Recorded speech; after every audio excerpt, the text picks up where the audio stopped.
I've basically grown up in Oakland. It is my home, even though I've lived in other parts of the world.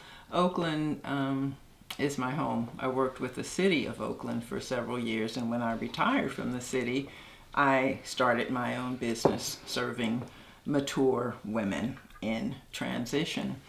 When my father passed, we sold the family home, and I found myself looking at real estate and being led to look at Vallejo or Pittsburgh or areas that were very unattractive to me because my base is here, my family is here, my spiritual community is here. The cultural and social activities that I'm engaged in are centered in Oakland, and this is where I choose to stay.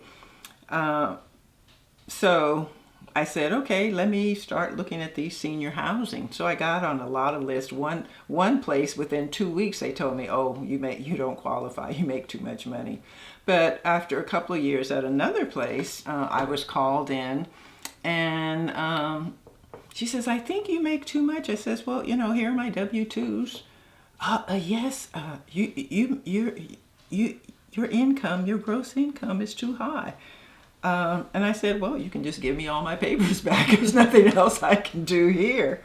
And I know that I really can't, I'm not even looking at market rate housing, but I think it's like being sandwiched in. You can't, too much here, not enough here. And so when I look at the options that Hibiscus Commons can offer, then I'm looking at something that's affordable, something that's in the East Bay, Berkeley, Oakland, which is my foundation. I think I have lived alone and I've lived with others. So I appreciate the notion of privacy. And I think, I'm in good health, fortunately, but what I'm finding is even homeowners and people who are in apartments that I know, once they have a health crisis, that eats up a lot of their revenue. And they no longer, some have lost their homes for that reason. Some have lost their apartments because they simply couldn't keep up because of health challenges. And so, when we've talked about the notion of older women, people living in Hibiscus Commons, and the notion that we need to think about someone who might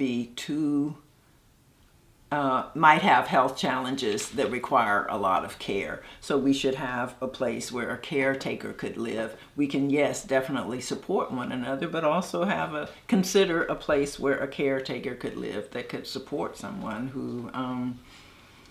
who is aging in place but is no longer independent.